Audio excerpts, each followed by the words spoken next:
Hello again. This is Jessum Guy, and this is Jessum Guy's podcast, and this is episode 5.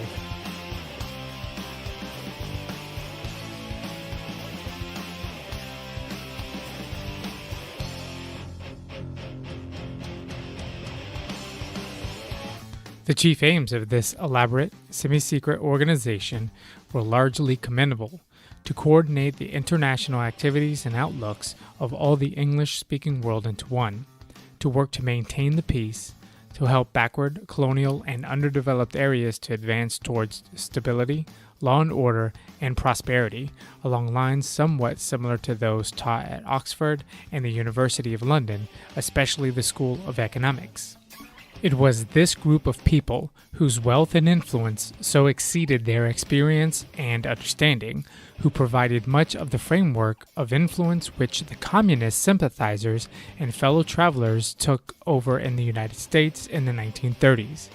It must be recognized that the power that these energetic left-wingers exercised was never their own power or communist power, but was ultimately the power of the international financial coterie, and once the anger and the suspicions of the American people were aroused, as they were by 1950, it was fairly simple matter to get rid of the red sympathizers.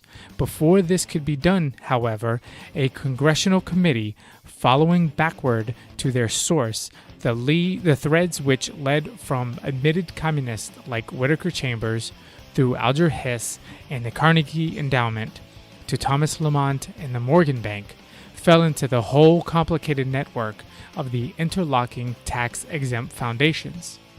The 83rd Congress in July 1953 set up a special committee to investigate tax-exempt foundations with Representative Carol Reese of Tennessee as chairman. It soon became clear that the people of immense wealth would be unhappy if the investigation went too far, and that the most respected newspapers in the country, closely allied with these men of wealth, would not get excited enough about any revelations to make the publicity worthwhile in terms of votes or campaign contributions. An interesting report showing the left-wing associations of the interlocking nexus of tax-exempt foundations was issued in 1954 rather quietly. 4 years later, the Reese Committee's General Counsel, Rene A. Wormser, wrote a shocked but not shocking book on the subject called Foundations, Their Power and Influence.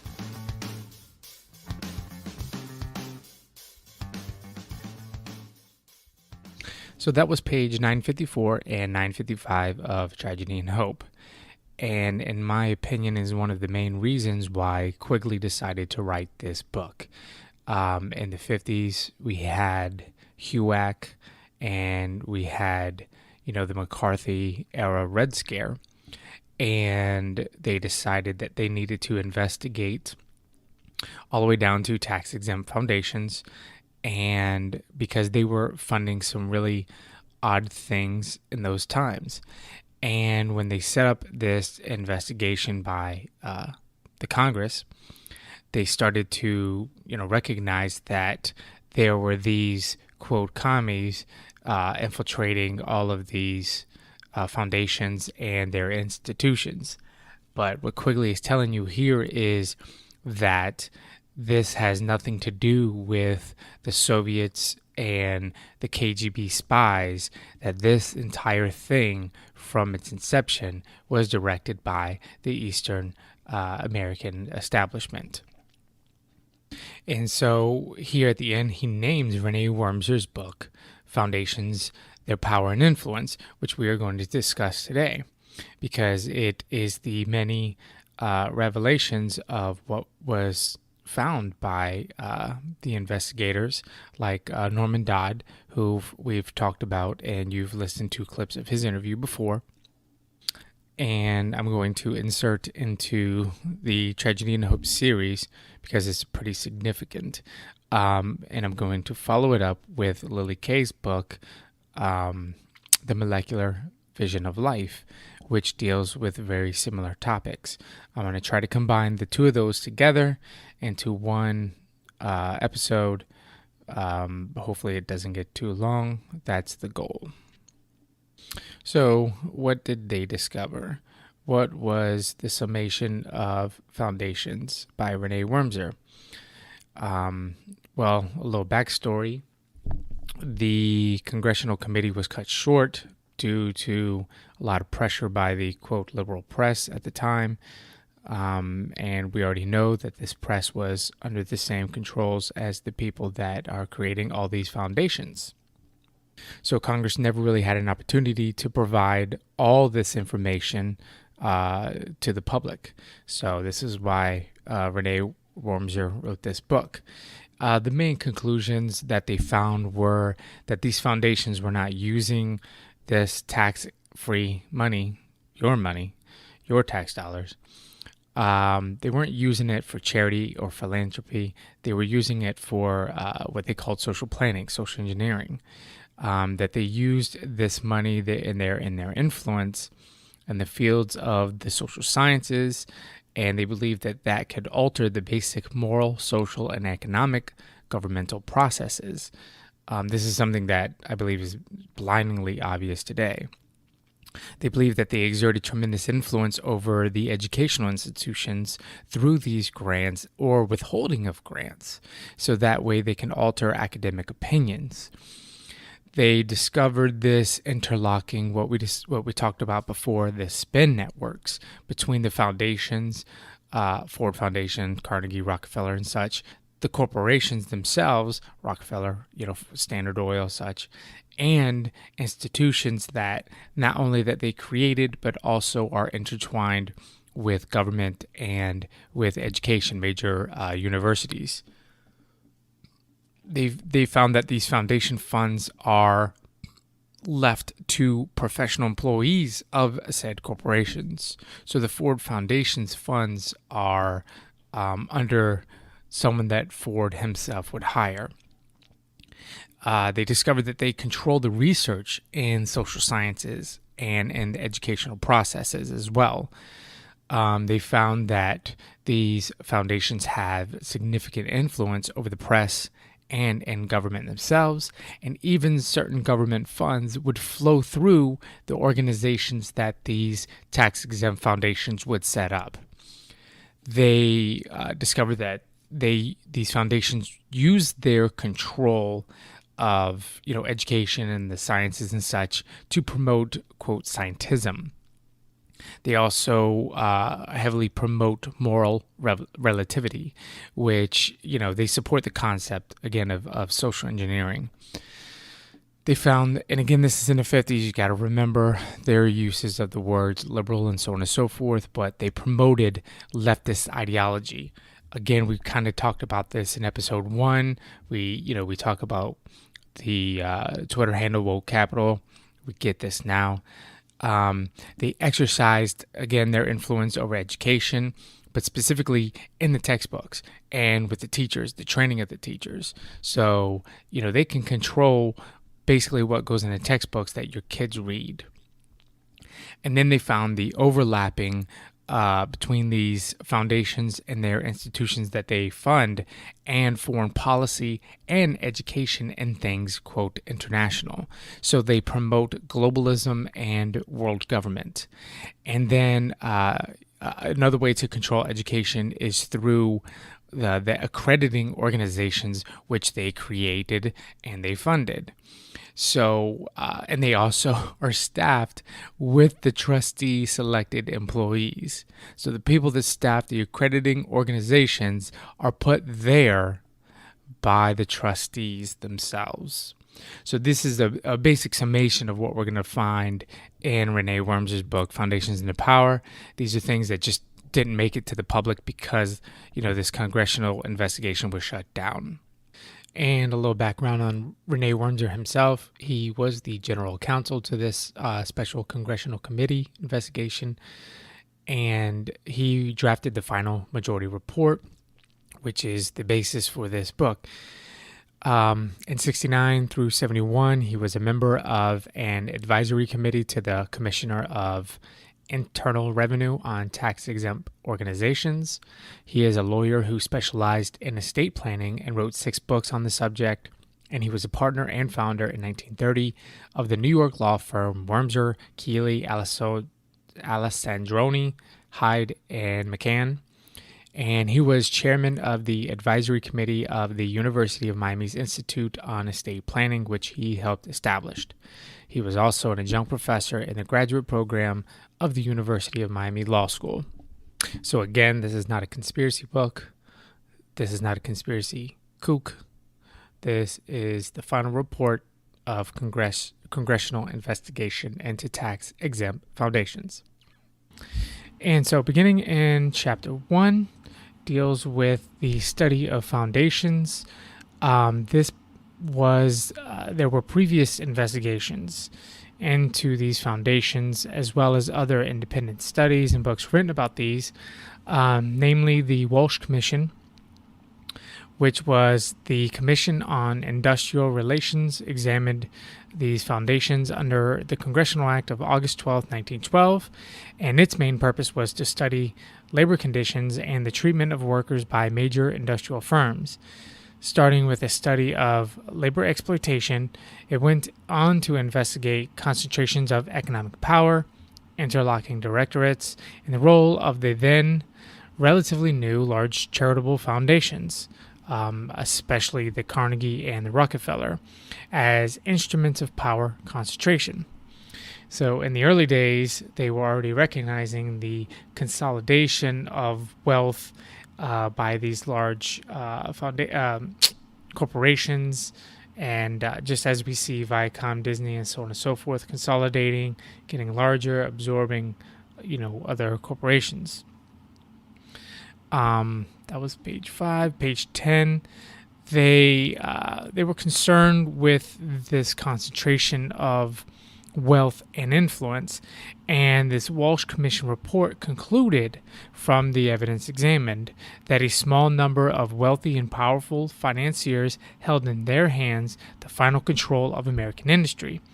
That control through actual stock ownership, in spite of the large numbers of stockholders, rested with a small number of persons, and that in each great basic industry, a single large corporation dominated the market.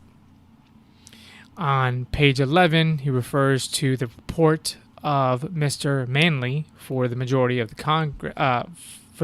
commission, and he says they saw, quote, the domination by men in whose hands the final control of a large part of American industry rests, rapidly extending to the control of education and social service of the nation. The control is being extended largely through the creation of enormous privately managed funds for the indefinite purposes hereinafter designated foundations, by the endowment of colleges and universities, by the creation of funds for pensioning teachers, by contributions to private charities, as well as through controlling or influencing the public press. The funds of these foundations are exempt from taxation, yet during the life of their founders are subject to their dictation for any purpose other than commercial profit. Other studies into tax-exempt foundations cited in this book, their studies of the support of ideas and organizations by tax-exempt foundations, they concluded that foundations had become the breeding grounds for socialists and related political movements in action. Among these ideas are the welfare state, the principles of economic determinism, excesses in the promotion of progressive education, and the impairment of our national sovereignty, and even subversion. These are the things that, when they studied the foundations, this is the ideas that these foundations would support. And previously, these other researchers recognized the interlocking relationship they had with the boards of large universities, and it is documented by numerous names of multiple trusteeship holders. And they point to the invasion of the foundation boards of trustees by the trustees of universities, in addition to emergence of university teachers as the professional managers of said foundations. They also heavily funded controversial studies like Dr. Kinsey's sex research, which is something that we'll come upon later. On page 34, he talks about how a foundation was to finance a public educational campaign and the principles of world government. Quote, supported by a foundation for world government endowed with $1 million by Miss Anita McCormick Blaine, a tax-exempt committee to frame a world constitution under Chancellor Robert Hutchins of the University of Chicago, a Rockefeller school, wrote a program for a world republic in 1948. The foundation was to finance a public education campaign and the principles of world government. The proposed constitution advocated, among other things, a national surrender to a world government of expropriation rights, control of plans for the improvement of the world's physical facilities, the power of taxation, regulation of transportation, and similar prerogatives of national governments. And Mr. Hutchins is the president of the Ford Foundation's offshoot, the Fund for the Republic. And he was quoted as saying that world government is necessary, therefore it is or must be made possible.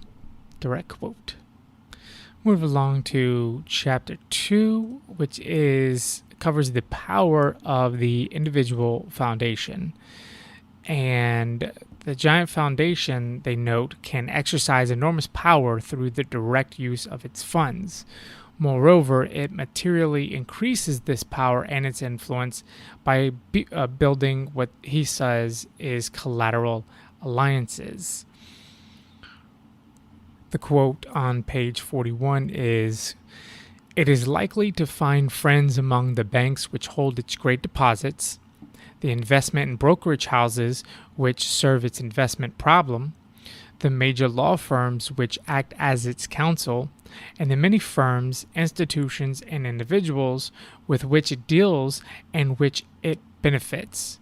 By careful selection of a trustee here and there from among proprietors and executives of newspapers, periodicals, and other media of communication, it can assure itself adulation and support." So again, we have this spin network that we've discussed many times. On page 42 through 43, he discusses the foundation grants and funds and how they influence universities, and how they also control the journals and university press. He says, great dispensing intermediary organizations control learned journals and university presses. They hold the key to academic publications and form an effective instrument of patronage. In Norman Dodd's interview, he also noted they meant to control the history books. And again, this is something we will see a little bit later when we get into Lily Kay's book next. But this also shows that research isn't without bias. And to secure grants and to continue work, researchers at these universities have to conform. Again, something heavily covered in Lily Kay's book. And to quote a Professor Colgrove on page 48, he says, "In the aggregate, the officers of these foundations wield such staggering sum of influence and direction upon research, education, and propaganda in the United States and even in foreign countries." And on page 54, he talks about at that time, there were about 2,000 foundations, and their aggregate capital, joint planning, and joint support of intermediary organizations bred conformity. And the conformity which these techniques foster is, what he says, socially unsound and highly undesirable. And he says this stems partly from the use of common groups of experts. So they only get the opinions of, quote, experts, which promote these ideas directly from the foundation themselves. So you have this, quote, consensus of ideas, because it's the same experts across the board no matter which way you look at it. Moving along to Chapter 3, deals with the concentration of power. This is where they uncovered what we called before the spin network. And on page 57 and 58, he talks about the overlapping membership, the Rockefeller Foundation, Carnegie Foundations, and so on and so forth. They employed the same men to run their foundations. And this is how you essentially can combine the fortunes of all these people for massive fund to direct any movement or idea. And again, this also creates conformity. And again, on page 59 and 60, he deals with foundation trustees often serve in more than one tax-exempt foundation, usually on the granting and the receiving organizations. The joint control of fund-receiving institutions from multiple foundations, how foundation personnel usually staff these institutions, and foundation officials on the staff of the government advisory boards are the ones that are in control of policy and or spending. On page 60 and 61, they found that only a handful of these universities received almost 100% of the grants from these foundations, something that's covered a little bit better and a little deeper in Lily Kay's book next. And page 62, he deals with the foundations and the institutions they create and then fund that have think tanks of experts that use said funds to promote their agenda, like the Institute of Pacific Relations, were promoting communism in China. Something you could read about a little bit more in the New York Times piece, China Traveler by David Rockefeller. And this, again, is fleshed out in detail in Tragedy and Hope. Back on page 45 of this book, the Institute of Pacific Relations, an arm of the Carnegie and Rockefeller, was an organ of the Communist Party in the United States. And then, again, in Tragedy and Hope, we're going to learn a lot more about the IPR when we cover that. But again, this committee thought that these were communists promoting communism in China using the foundations, when Quigley's telling us, no, this was the Anglo-American establishment using communists to their ends. Pages 63, 64, 65, they do a real good job of fleshing out in pretty good detail exactly how a lot of this is organized and set up. And as he states, rather than distribute money without strings attached, these foundations favor projects of their own and supply the recipient institutions not only with the program, but also with the staff and the detailed operations budget so that the project is actually under the control of the foundation, while professionally benefiting from the prestige of the recipient institution.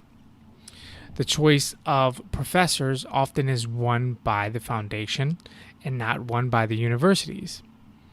Foundation employees frequently switch from work in the foundation or in the councils supported by the foundation to work on sponsored projects and in professional organizations supported by their funds. They become most influential in the professional organizations. They are elected to presidencies and generally rule the research institute or industry. And this is how they create consensus among academic experts. They supply the people, the program, the money. They direct it from start to finish. There is no such thing as unbiased science and an unbiased research. And then these foundations create and then support centralized agencies that operate as instruments of control by claiming authority in a field of education, science, arts, etc., etc. So when they get up there and they say, the science is settled. All scientists agree, and all the research proves climate change is man-made, and we have 12 years to live unless you hand over all your sovereignty and your money and reduce your meat consumption and eat grass out in the field and no longer have eggs and bacon and live in this tiny little box on top of a Target. Yeah, these are the people giving you that, quote, consensus and the science that is settled. Now, on 65-66, they actually talk about the Rand Corporation, which is something that we're going to learn a little bit more about later in Tragedy and Hope, something you can learn a lot more about in Annie Jacobson's The Pentagon's Brain. But they play an important role in governmental research. And lo and behold, the trustees for Rand are also the trustees for Carnegie, Ford, and Rockefeller foundations. On page 66, he talks about how the social science consultants serving the research and development boards of the Department of Defense are foundation executives that are the appointed experts, controlling the expenditure of government funds and research. Again, so this is how the spin network bleeds into the government. So now, not only do they avoid paying taxes and use that money to do whatever they want, they then dictate how the government spends your tax dollars. Moving along to page 72, they start to deal with the Social Science Research Council. And we get into the social sciences here.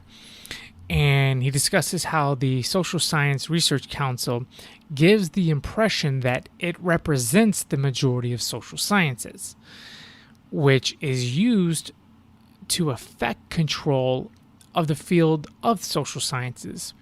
So again, we see that they create institutions that are propagandized as experts that then give us what the consensus is. And by having institutions like the SSRC dictate what gets research funding and who gets them, they then have control over the scientific journals. This also has implications of influencing school teachers and the textbook writers, because they have the power to recommend books for purchase in public schools and libraries. And so the foundation-supported institutions then act as the de facto accrediting institutions by controlling the funding of research and weeding out nonconformists.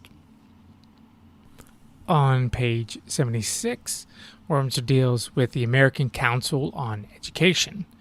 Among its supporters and funders are the General Education Board, which is a Rockefeller institution, the Carnegie Corporation, Carnegie Endowment for International Peace, the Carnegie Foundation for the Advancement of Teaching, the Rockefeller Foundation, the Ford Fund for Adult Education, the Alfred P. Sloan Fund, the Payne Fund, B'nai B'rith, interesting, the G. Edward W. Hazen Foundation, the Grant Foundation, and the Ellis L. Phillips Foundation. And what they claim to do is they act as a, quote, clearinghouse. It is that they acted as a liaison agency between the educational institutions of the country and the federal government, and has undertaken many significant projects at the request of the Army, Navy, and the State Department and other governmental agencies. And it has made available to the educator and the general public widely used handbooks, informational reports, and many volumes of critical analysis of social and educational problems. So again, the people that are in control of your children's education come from the Rockefeller, Carnegie, Ford Foundations, among others. And on page 80, he notes that this same foundation employees also direct or advise on the expenditures of the federal government in areas of social sciences. So not only do they control your education, they control the social sciences. And what is the ideas that they promote? Mainly it's the one of cultural lag. I believe that's been debunked by now. But they also promote that laws, values, and affairs need to adjust to technological changes. An adoption of Marx's economic determinism, which impels its believers to strive for permanent revolution. This is the purpose and the ideology of the elite, not the commies. Again, got to make note that these aren't the commies doing this. Moving along to chapter 4, it deals with social sciences and what they call scientism. And again, what do we see? The social scientists that work for foundation institutions serve as the experts and advisors to numerous governmental agencies. On page 87 and 88, Wormser quotes the work of a Professor Dr. Hobbes, who wrote a book called The Claims of Sociology, a Critique of Textbooks. So he wrote about sociology and he critiqued the textbooks, and he discovered by reading hundreds of textbooks on sociology used in high school and college, he discovered they were filled with virtually all the SJW crap we see in everyday lexicon today. I'll read you a quote of what he says. Lamentation about war, economic maldistribution, and individual unhappiness. It appears, however, to be secular, materialistic, short-term humanitarianism. It is liberal if the term applies to doctrinaire criticisms of economic maldistribution, of inequalities between sexes, classes, and races, and of social controls which inhibit each person's full expression of his own personality. It is not completely liberal, however, if this term applies to a tolerant historical perspective and a balanced and unbiased presentation of controversial issues in society. It is objective if this term applies only to critical emphasis against institutions and traditions. It is lacking in objectivity, however, and uncritical acceptance of platitudinous remedies and goals for society. It is scientific if this term includes a process of selection of only certain aspects of quantitative data in certain types of studies. It is not scientific if the term excludes the use of unverified hypotheses and proceeding from unwarranted assumptions to untenable conclusions.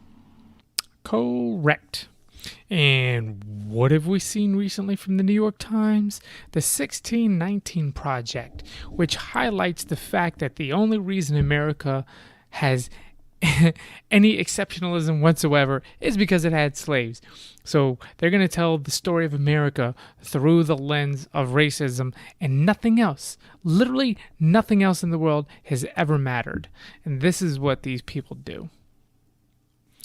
And this leads to the foundations that promote scientism, which means the concept that social problems can be solved in the same manner as the physical by scientific method. These social scientists call themselves social engineers. And again, this is the idea that first you deny objective truths and objective realities. You promote relativism, and then you say, well, the only reason we have these problems is because of this, that, and the other, and the only way to solve these problems is through fill in the blank about science. And starting on page 91, 92, 93, he actually gives a great critique of the social sciences for their use of empiricism, or he says lack thereof. This combined with the appearance of being, quote, scientific, and the belief that empiricism is better than logic and reason, or the only way to gain facts, this is scientism. The idea of fact-finding through empirical methods only. Now, this leads to moral relativity, and that facts must dictate moral law. And on page 94, here are some of the quotes coming directly from the Social Science Research Council in their statement to the committee. Quote, and its 1927 report included among its aims to make possible the substituting of more scientific social control for the rule of thumb methods which men have happened upon in their effort to live together.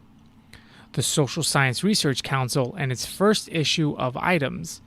Here, we wish simply to emphasize that in our generation, efforts are being made to arrange and control human relationships more consciously, more deliberately, and it is to be hoped more responsibly than during the last century. An interdependent world is being forced to an awareness of the limitations of individual freedom and personal choice. And still from SSRC on page 95, quote, a sounder empirical method of research had to be achieved in political science if it were to assist in the development of a scientific political control. Political control is thus to be left in the hands of the elite and the social engineers.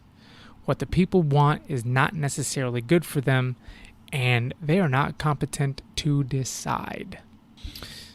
And something I saw on page 98 that I thought was pretty interesting, his critique of scientism and what he called the fact-finding mania. He understood that massive amounts of data on people is used for social engineering. He says on page 98 that it seems that the only way this can be of any use is with, quote, the all-remembering, all-indexing, and all-tabulating electronic robot. Again, he wrote this in 58. I don't think he knew that the same year this book was published, DARPA was created and the first computer was already being created. That's a whole interesting topic on its own. You can read Pentagon's Brain to get a little deeper into that history. But I just thought it was interesting that he understood that the massive amounts of data that were constantly being gathered through scientism, he understood how it could be used. He just didn't think it could be at that time because they did not have the all-indexing, all-remembering, and so on and so forth. Just thought that was pretty interesting, pretty astute observation by Mr. Wormser there. On page 101, he discusses the Rockefeller Foundation's heavily funding of Alfred Kinsey's sex research. If you weren't already aware, in this study, at least 317 adolescents were sexually experimented on by adults. His studies were published and were used in textbooks and in court cases. Disgusting, really. And this completely altered how Americans viewed themselves and sexuality. And it helped, in my opinion, to usher in the sexual revolution. This is the level of influence scientism has on our society. Now, what is not listed in this book here is Kinsey's association with MKUltra doctors like Ewan McCameron, and as well as him being an occultist, and he was reportedly obsessed with Aleister Crowley.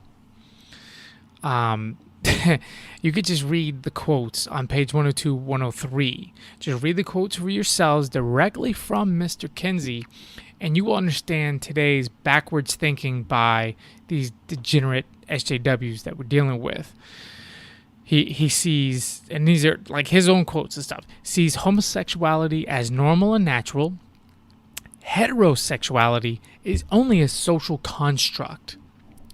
Pedophilia is normal, and he thinks it contributes favorably to a child. Promiscuity in females and premarital sex is beneficial. Overall, in Kinsey's report, he is questioning all basic norms and traditions regarding marriage, male and female sexual behavior, and laws. So this is what Rockefeller's put money towards research, just so you know. And page 104, he notes that this is only accepted, even though it is contrary to everything we've been taught for generations. It is accepted because it has the word science behind it.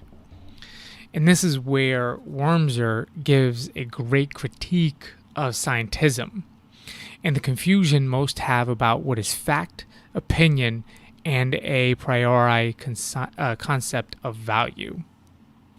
And so when you read these stupid articles like research shows XYZ blah blah blah, 40-year-old single women who drink boxed wine and own 13 cats have better sex and are happier than married 25-year-olds. Yeah, this is the nonsense we're talking about here. This is not science on any level. And again, page 113. What is the goal of the social scientists that receive their funding and prestige from these large foundations and their subsidiaries?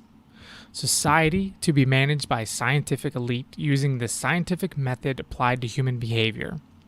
Through cultural determinism, they will mold the minds through propaganda, inculcate a new culture targeting the youth.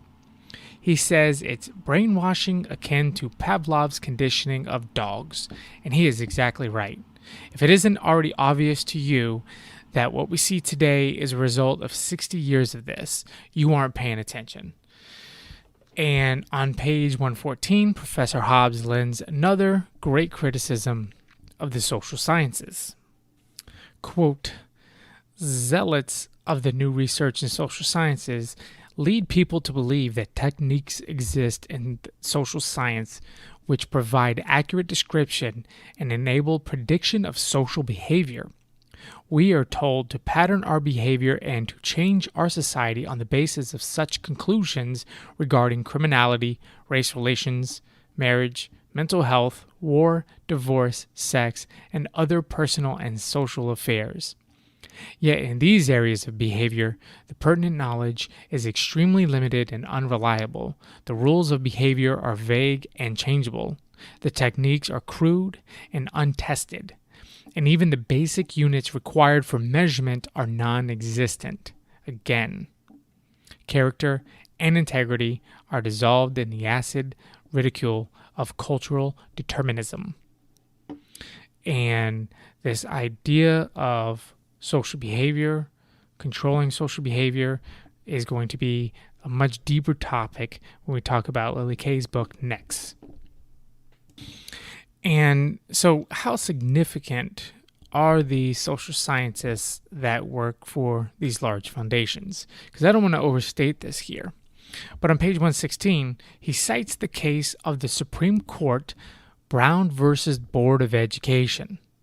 They used a book written by a European socialist that was funded by Carnegie as an authority for its ruling. I repeat, a Supreme Court case in the United States used a foundation publication as an authority to make a ruling on one of the most significant cases in U.S. history. Think about that. On page 120, we have another example of a foundation-funded man creating what's called the New School for Social Research, editing the Encyclopedia of the Social Sciences, as well as the editor of the, quote, New Republic, which we read in Quigley was a J.P. Morgan created paper. And this theme of the foundation having a heavy hand in the social sciences and using their money and influence to give the social sciences credibility is found through this whole book. And again, something covered deeper in Lily Kay. But also what we've found out recently with our talks with Kevin Cole was Charles Beard, the author of The Economic Interpretation of the Constitution. He actually helped found this new school with Rockefeller money. And he was actually one of the men responsible for bringing in the Frankfurt Marxists, which also we found, I think was used, was through the OSS. Sorry.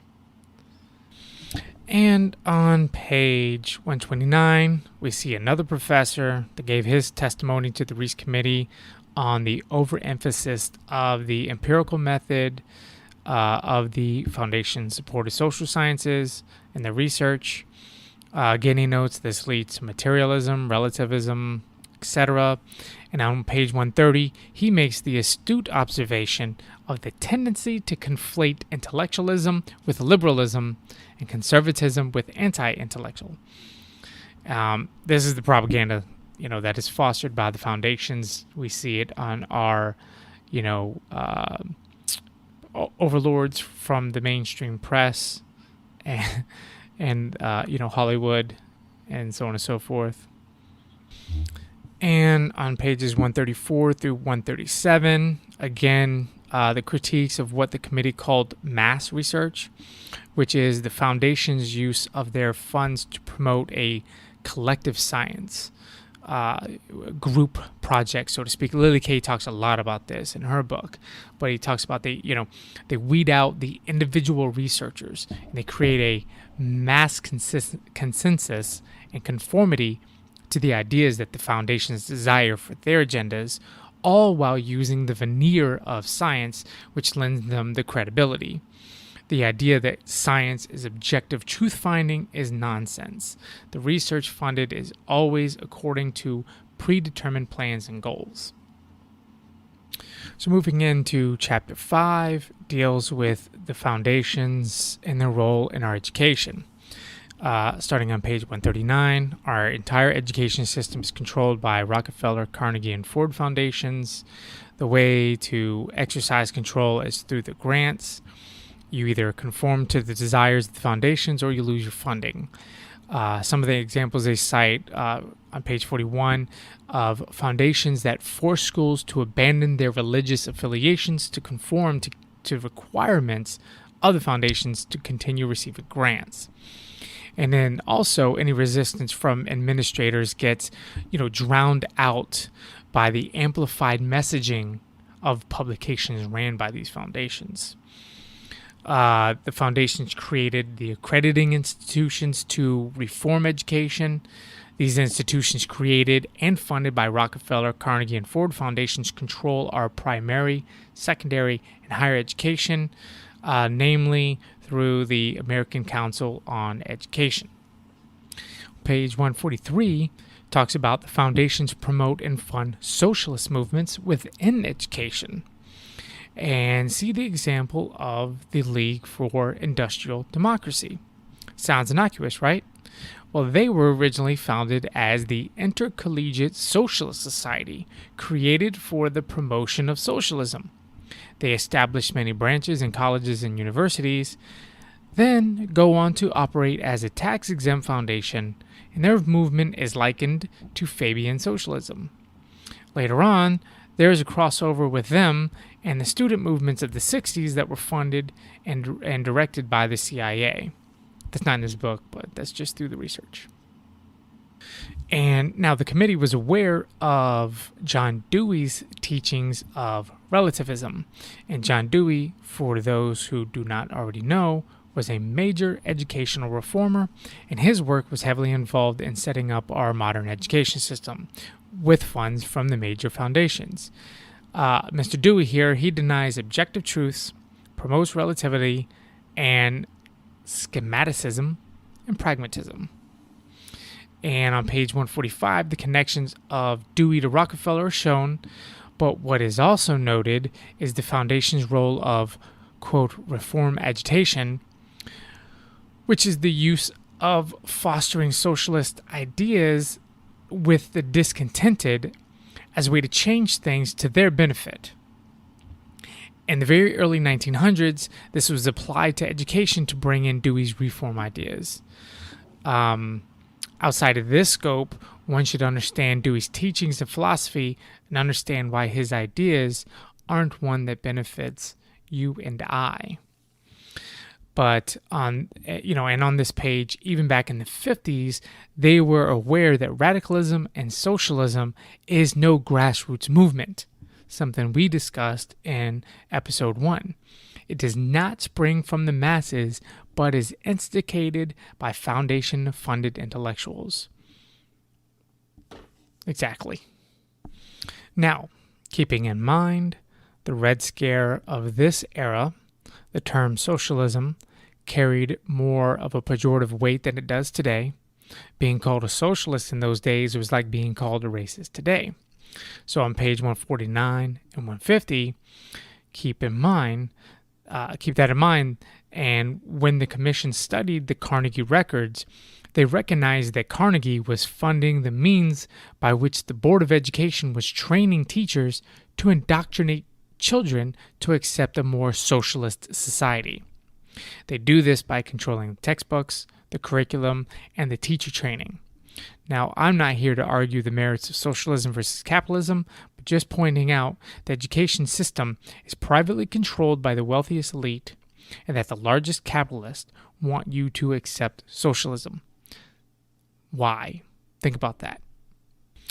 And on page 156, 157, we see that foundation-supported, quote, experts write the textbooks our children learn from. And Wormser notes that the research shows that they are all written to highlight America's faults and give students a pathological view of their country. He cites the Rugg textbooks.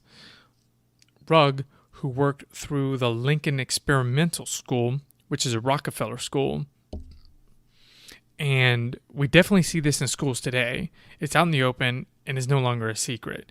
This anti-white, anti-American sentiment that is coming from teachers in schools, and especially in colleges, is brutal.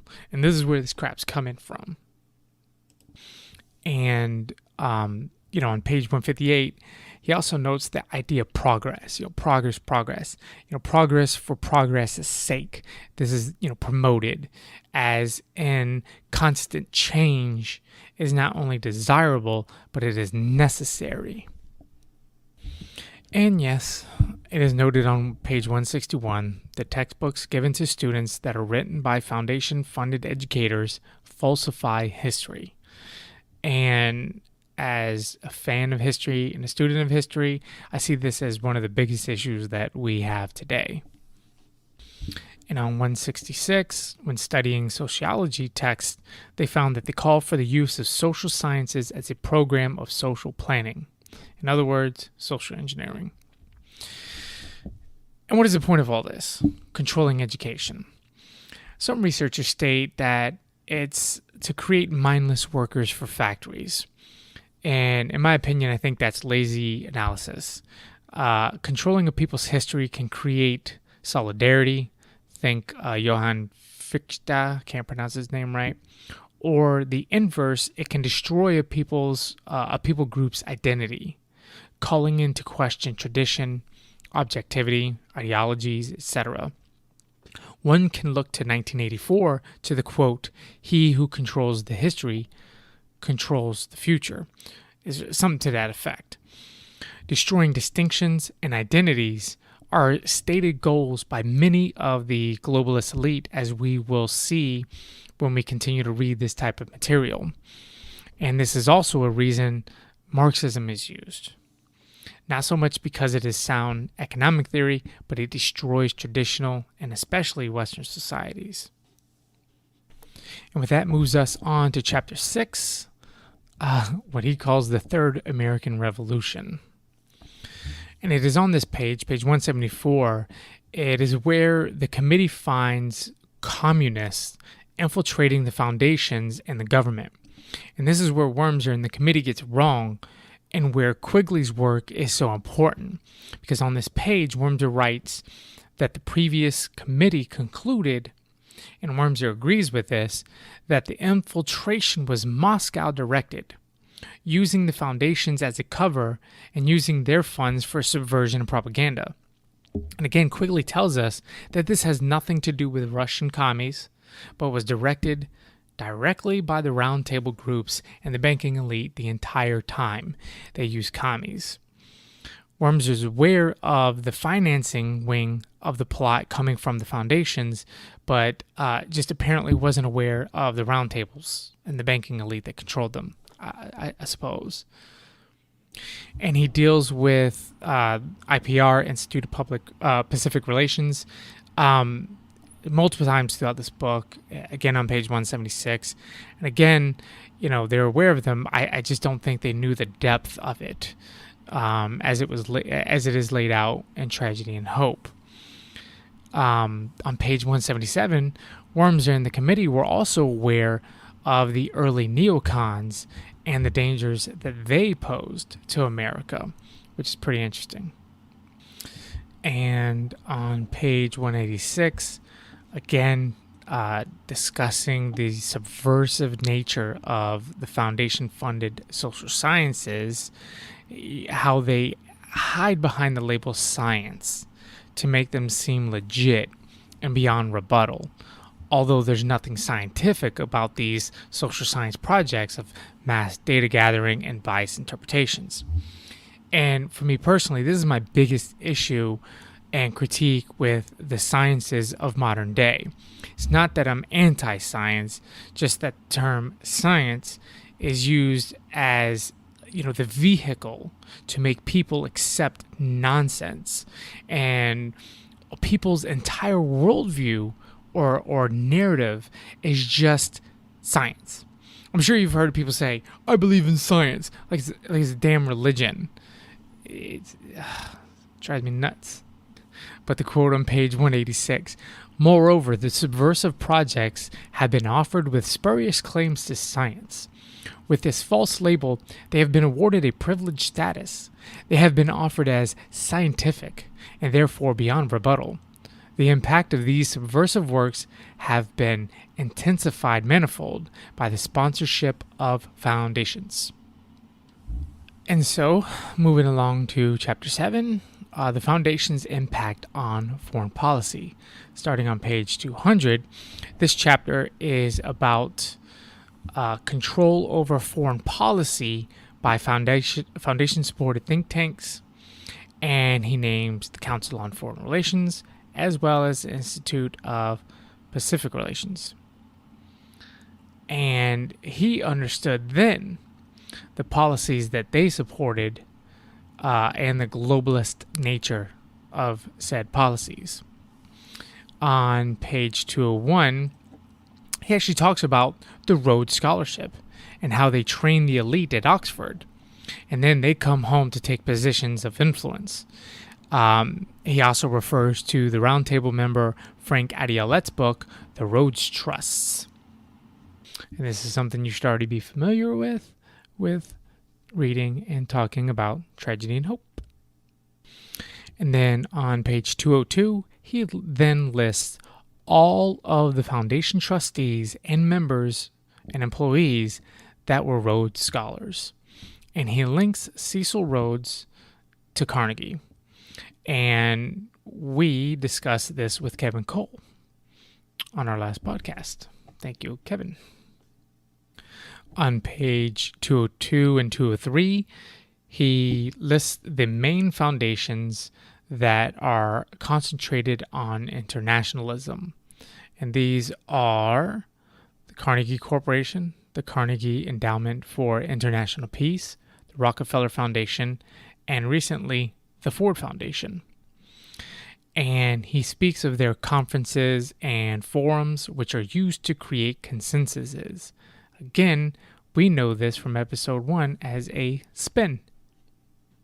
On page 204 and 205, he points out that the Carnegie Foundation was essential to getting the United States into war. And we heard this directly from Dodd himself in his interview.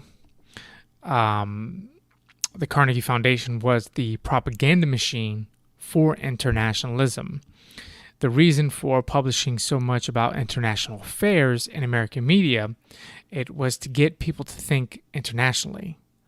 And it's worked, because now we have people basically saying fuck borders and sovereignty and shit. And there's this good quote on page 205, quote, "An extremely powerful propaganda machine was created. It spent many millions of dollars in the production of masses of material for distribution, the creation and support of large numbers of international policy clubs and other logical organizations at colleges and elsewhere, the underwriting and dissemination of many books on various subjects through the international mind alcoves, and the international relations clubs and centers, which it organized all over the country. The collaboration with agents of publicity, such as newspaper editors, the preparation of material to be used in school textbooks, and cooperation with publishers of textbooks to incorporate this material, the establishing of professorships at the colleges, and the training and indoctrination of teachers, the financing of lectures, and the importation of foreign lecturers and exchange professors, the support of outside agencies touching the international field, such as the Institute of International Education, the Foreign Policy Association, the American Association for the Advancement of Science, the American Council on Education, the American Council on Learned Societies, the American Historical Association, the American Association of International Conciliation, the Institute of Public Relations, the International Parliamentary Union, and others, and acting as a midwife at the birth of some of them.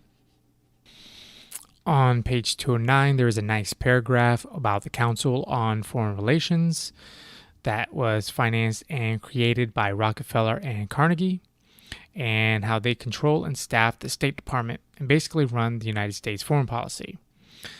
One of the stated objectives of the CFR was to write the history of World War II, to prevent historians from criticizing policies as they did with World War I. In other words, they write our history books and control the historical narrative. This is why almost everyone I know has no idea the importance of World War I through the Cold War. And this can also be seen in modern day mythologies, the retelling of race and countries to convince people there should be no borders and distort how people view nations and people groups and such. You understand? Now, the foundations have been controlling foreign policy through propagandizing the public and making decisions for State Department as early as 1925, as stated in their own reports. They make the decisions, then control the narrative to make you think you wanted it. The committee recognized at that time the concentration of power. The foundations, the UN, the Rhodes Trust, CFR, IPR, these is where the ideas of globalism are fostered. On page 214, he points out that the experts used go through the international relations indoctrination. And this is something that I discussed with Kevin Cole, and how they created a field of international relations just out of whole cloth. And they use their wealth and influence to get accreditation, and then they churn out these experts. And of course their ideology is globalism and an end to nation states and sovereignty. And on page 214 again, highlights how Carnegie is the propaganda arm of this complex shilling for the UN. And we see on page 215, UNESCO was their creation to control education. And on page 219, the infamous Alger Hiss of Carnegie, he also thought it was a good idea to use movies in public education on world affairs, something that Jay Dyer and myself had discussed and he's written complete books on. So moving along, Chapter 8 deals with the Ford Foundation. Now, the Ford Foundation took over from Rockefeller Foundation in the behavioral sciences, which ties into MKUltra, which is something we will see later in Lily Kay's book next. But for now, this is Wormser and the committee's critique of the social sciences ran by the Ford Foundation. On page 225, Wormser gives a good philosophical presuppositional critique of the foundations and their a priori assumptions. And the next few pages leading up to 230 gives a sound critique of the foundation's stated goals and ideas. And on 229, he quotes the president of Lafayette College address,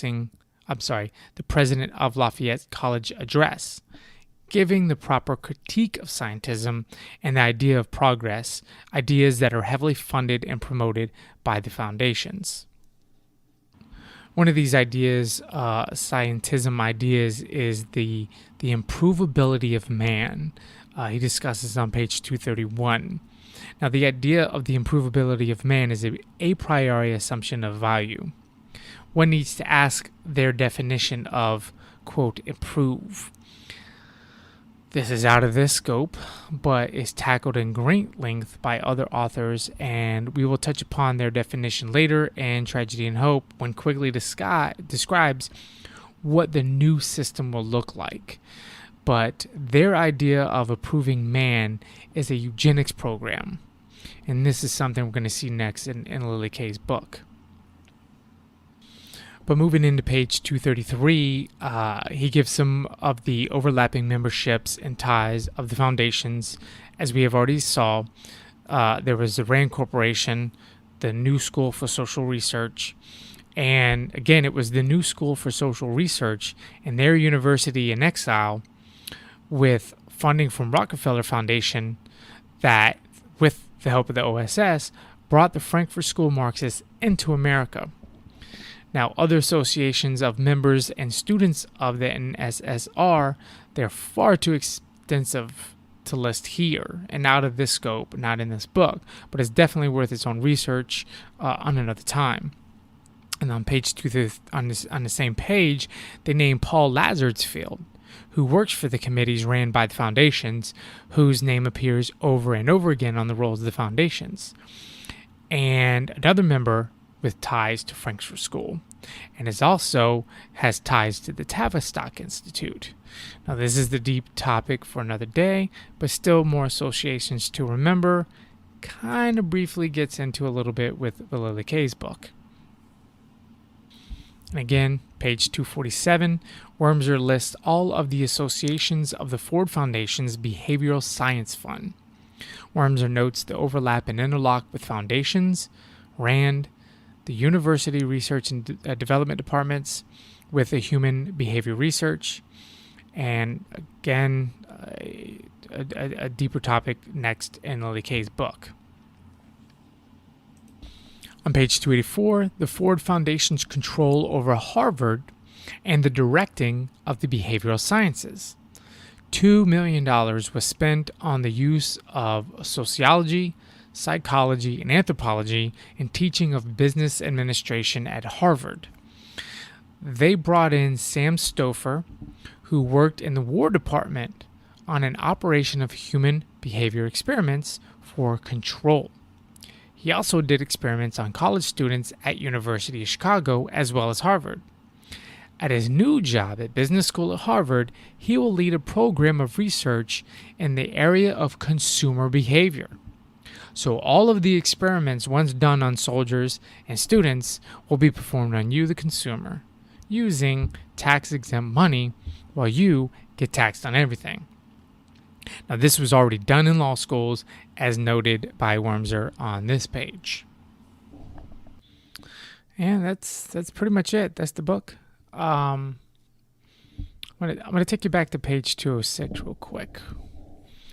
When discussing the impact on foreign policy, page 206, Wormser talks about the influence of this foundation, the Carnegie Foundation, may be illustrated by the functions held by its former president, Alger Hiss.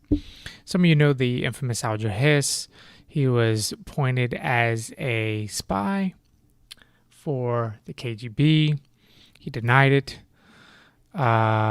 Former dupe showed evidence that Hiss did give him State Department secrets, and so he was convicted of perjury.